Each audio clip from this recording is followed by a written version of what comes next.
ഹിന്ദുക്കൾക്കെതിരായ ആക്രമണത്തിൽ ബംഗ്ലാദേശിന് അമേരിക്കയുടെ താക്കീത്. സമാധാനപരമായ പ്രതിഷേധങ്ങൾക്ക് മേലുള്ള അടിച്ചമർത്തൽ അംഗീകരിക്കാനാവില്ലെന്ന് അമേരിക്കൻ വിദേശകാര്യ വക്താവ് മാത്യു മില്ലർ. ചിറ്റഗോങ്ങിൽ നടന്ന ഹൈന്ദവ പ്രതിഷേധങ്ങൾക്കെതിരായ പോലീസ് അതിക്രമത്തിലാണ് മില്ലറുടെ പ്രസ്താവന. പ്രതികരണം കണ്ടതിനു ശേഷം വാർത്തയുടെ വിശദാംശങ്ങളിലേക്ക് എത്താം.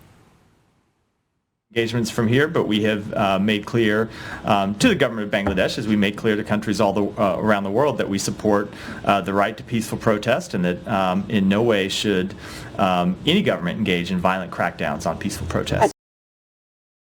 ഐസൻ ജോസ് ചേരുന്നു. ഐസൻ, ഹിന്ദുക്കൾക്കെതിരായ അക്രമത്തിൽ ബംഗ്ലാദേശിന് അമേരിക്കയുടെ താക്കീതാണ് വന്നിരിക്കുന്നത്. സമാധാനപരമായ പ്രതിഷേധങ്ങൾക്ക് മേലുള്ള അടിച്ചമർത്തൽ അംഗീകരിക്കാനാവില്ല എന്ന് തന്നെയാണ് അമേരിക്ക വ്യക്തമാക്കിയിരിക്കുന്നത്. വിവരങ്ങൾ.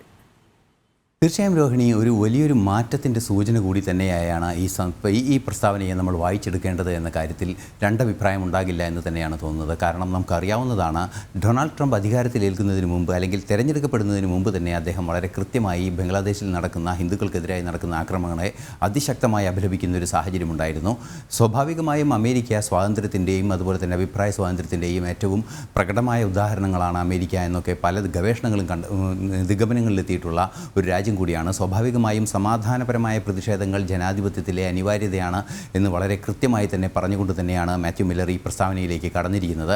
ഇത്തരത്തിലുള്ള അതിക്രമങ്ങൾ നമുക്കറിയാവുന്നതാണ്. ചിറ്റഗോങ്ങിലും അതുപോലെ തന്നെ പലയിടങ്ങളിലും ഇത്തരത്തിൽ പ്രതിഷേധങ്ങൾ സംഘടിപ്പിക്കുമ്പോൾ ആ പ്രതിഷേധങ്ങളെ അതിക്രമങ്ങളിലൂടെ അടിച്ചൊതുക്കുന്ന ഒരു പോലീസിനെ ഉപയോഗിച്ച് ഒരു ഭാരതത്തിലൊക്കെ ഉണ്ടായിരുന്ന അടിയന്തരാവസ്ഥയുടെ സ്വഭാവത്തിൽ ഇത്തരം കാര്യങ്ങളെ കൈകാര്യം ചെയ്യുന്നൊരു നീക്കം വളരെ ശക്തമായി ബംഗ്ലാദേശ് സർക്കാരിൻ്റെ ഭാഗത്തു നിന്നുണ്ടാകുന്നുണ്ട്.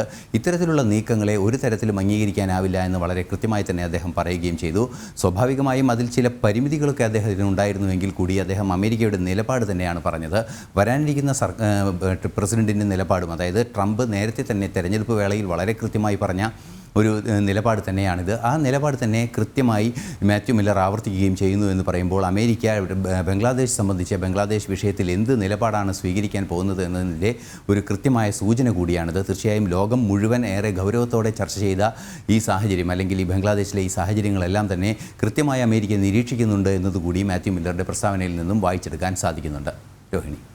ശരി, ഐസൻ ജോസാണ് വിവരങ്ങൾ നൽകിയത്.